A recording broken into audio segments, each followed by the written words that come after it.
I'll tell you a true story I haven't disclosed to too many people.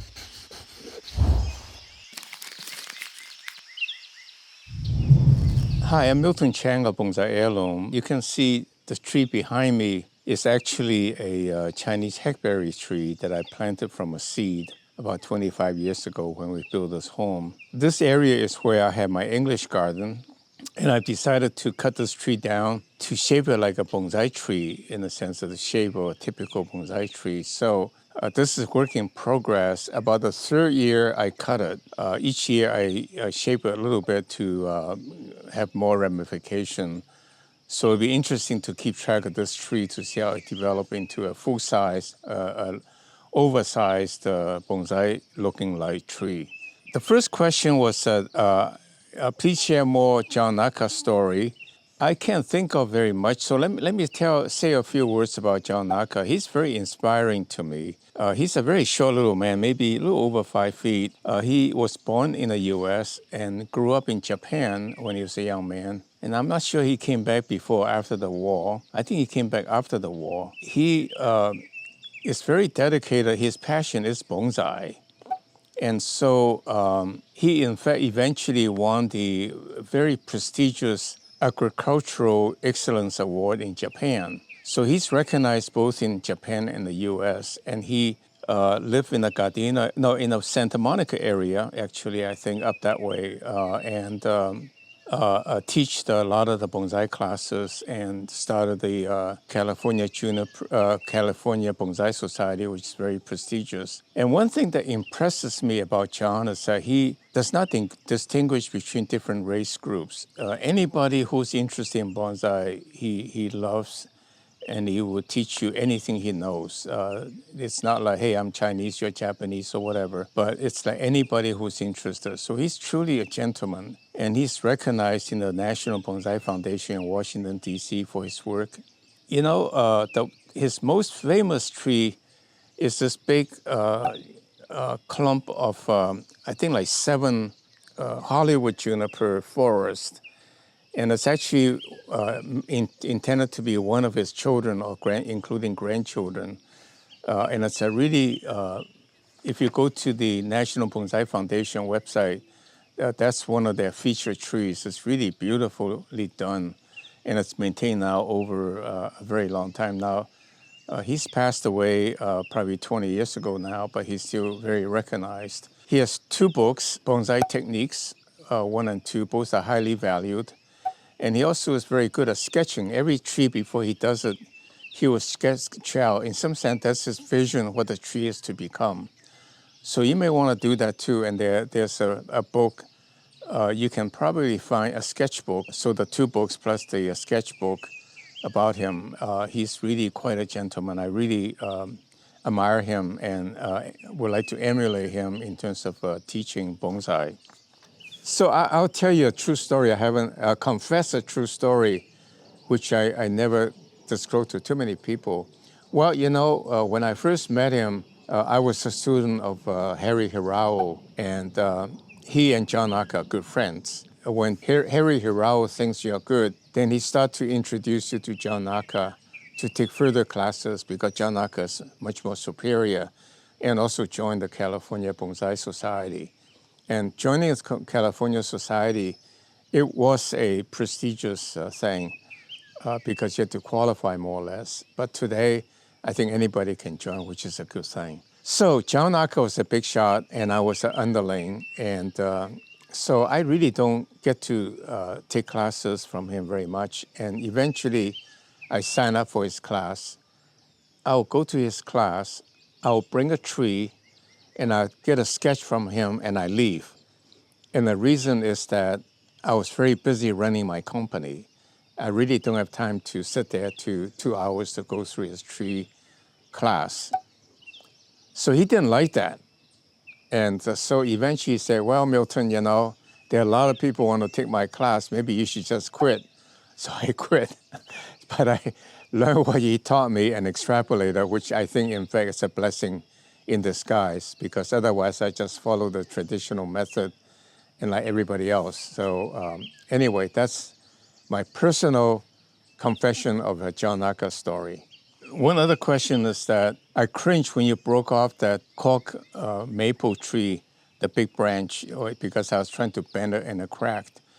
And I think he thinks I should try to save it, well, which in fact I did. I planted into a soil mix. This is the branch I broke off. And I didn't want to throw it away, so I planted in this mixture, and hopefully it will root in the springtime. But I will keep you posted whether it roots or not, because I think we all learn something from it.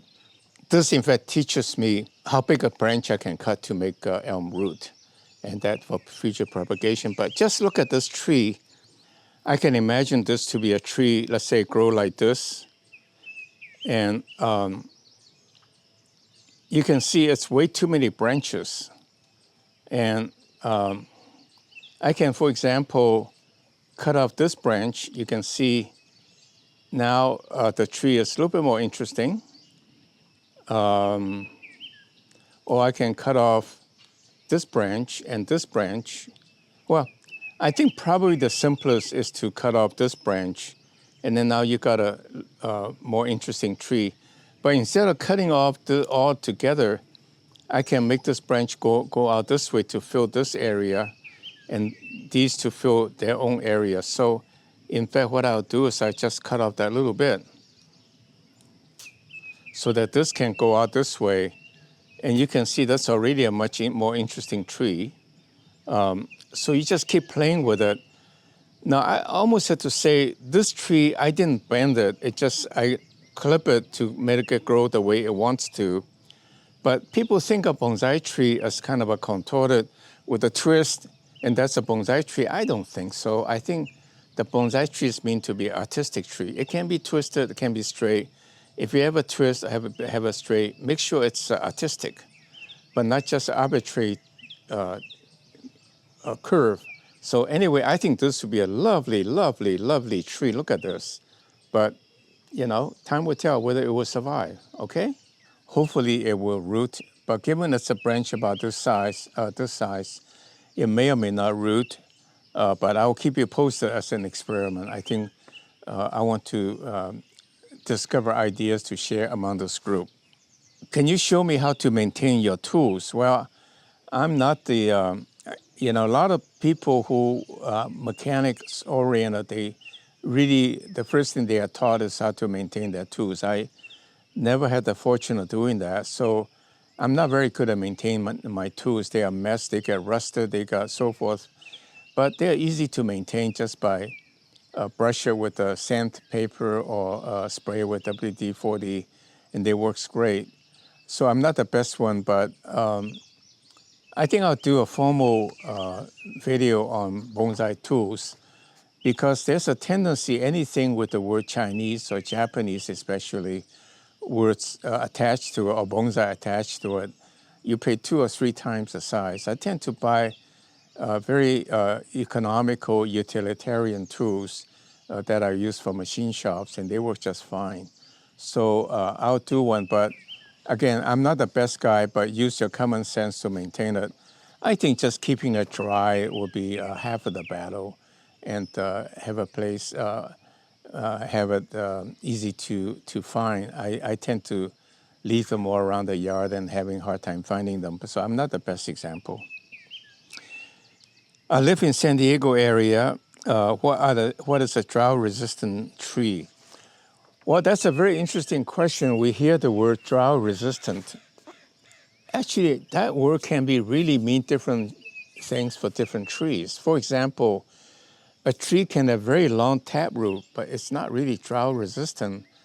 But it's drought-resistant in the sense that taproot is very deep, so it's never dry out. So is a tree drought-resistant or not? I don't know. But elm tree, for example, is very hardy.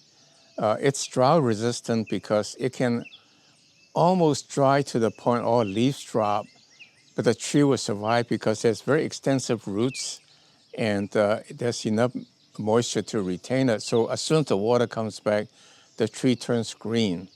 And in fact, elm tree in drought, famine people actually eat the bark and eat everything off the tree. Very sad in China or in drought countries. So I don't think there's any drought-resistant bonsai tree because by the time when you plant it in a bonsai tree, a bonsai pot, the pot is very shallow.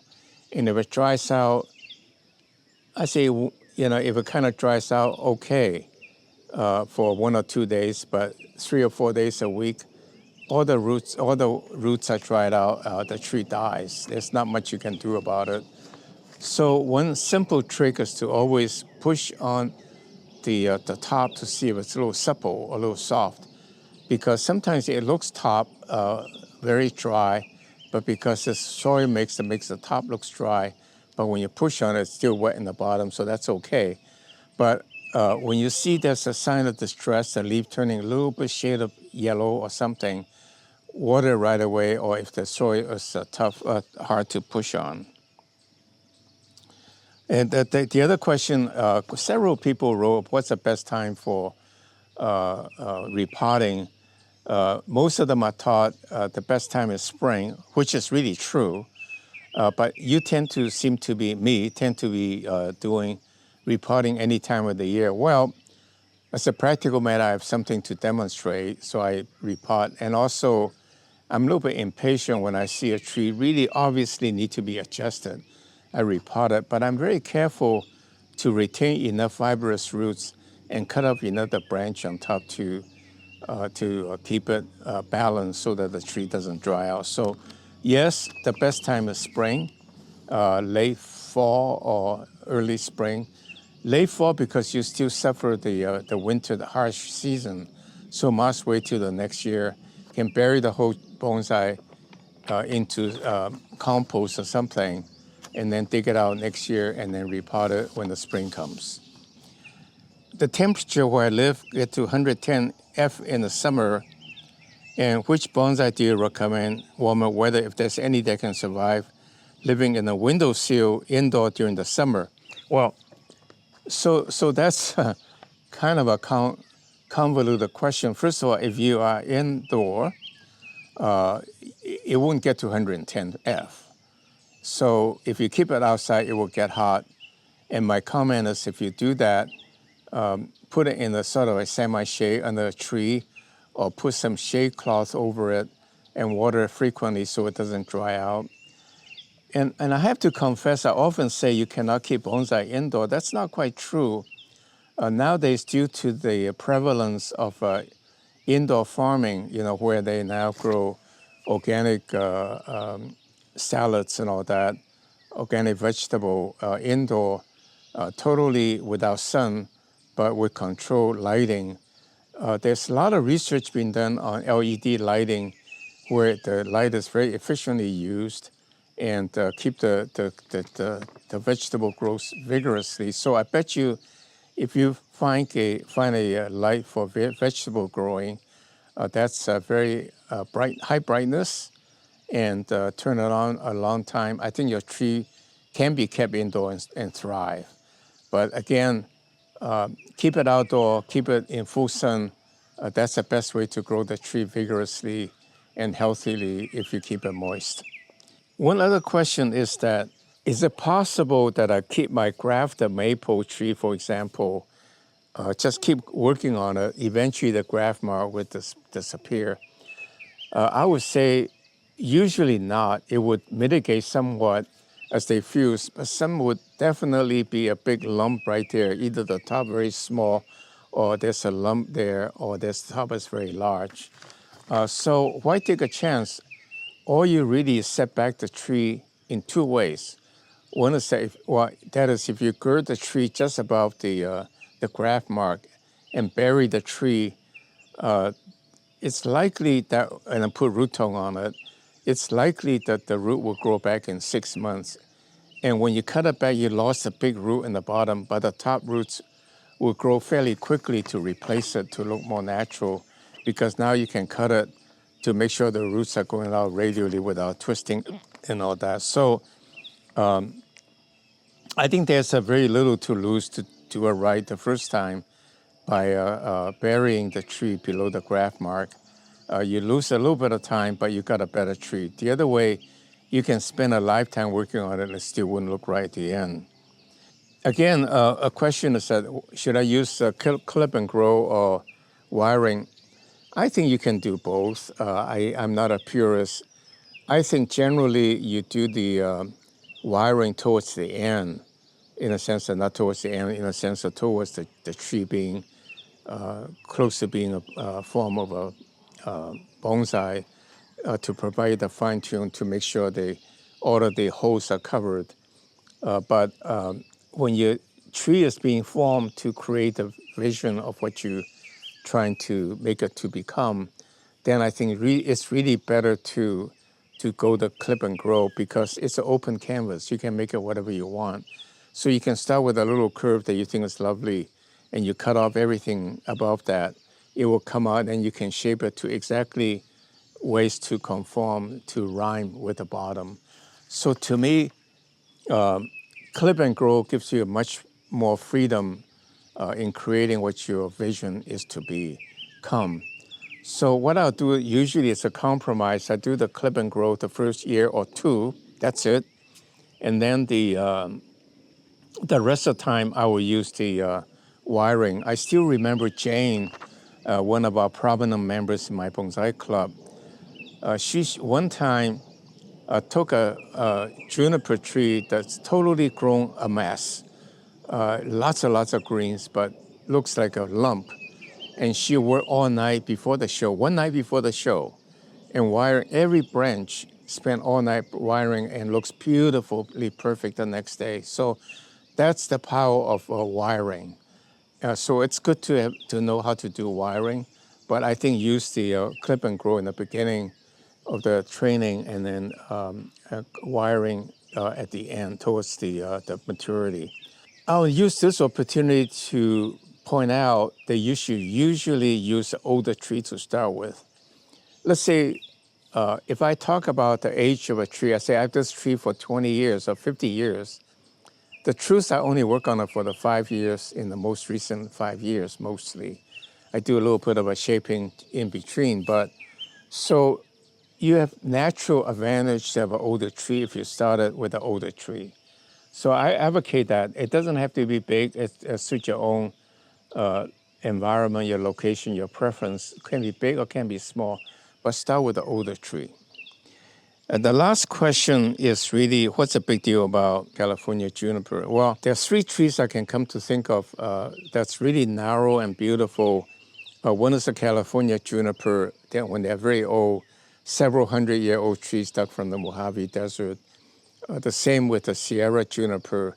I will do both of these demonstrations in the coming weeks, so stay tuned. Or for that matter, Shimpaku. I actually have a couple of nice Shimpaku to do as well.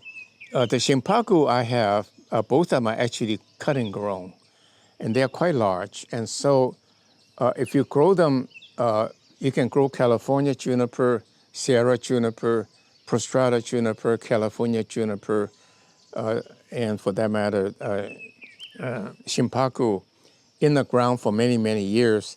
They will all become narrow material for you to work with. On the other hand, I think it's a shame to take up trees from the nature that precludes a tree from getting old to show off their potential and let future generations to enjoy. I have to confess, I have dug California juniper. Unfortunately, none of them survived in my early days. Then in recent years, I bought several California juniper that people were selling that they dug up. But I don't think I want to dig trees anymore, but rather use the trees I've grown for many years to make bonsai. So here's a Sierra juniper, but you can see this is a big, this all died off, and actually the only part that's alive is this part. And so this is a tree I will demonstrate in the next few weeks. I think you will enjoy seeing what I turn into a little bit more formal bonsai. And this is a prostrata juniper. My cousin grew it in her garden for about 25 years, and I dug it up about 15 years to make it into a bonsai. You can see it's almost the same dead wood and all that, and I didn't disrupt the nature by having a tree that's grown. I must say this is an unusually large prostrata juniper because you water a lot. So they grow very fast when you have lots of water. This is a California juniper. You can see the nice trunk. Look at the turn, the twist. And this is dug from, I bought this about 20 years ago, and that was dug from the Mojave Desert, probably 20 years before that. When I got it, there was very little leaves on top, and I've been letting it grow to fill it up. And I didn't use a very high drainage soil, but rather garden soil at the time. And it thrived. Look at all the greens. I got plenty of material to work with. And some of the cuttings I cut off, I would plant them. They will naturally twist and all that when they grow. With that, then, thank you for your listening to my rambling. And click if you found it informative to give me some encouragement and brownie points, and to show, to encourage me to do more. And subscribe to our channel so we can notify you of a new video that's coming up so you don't miss any good information. So thank you very much and see you next week.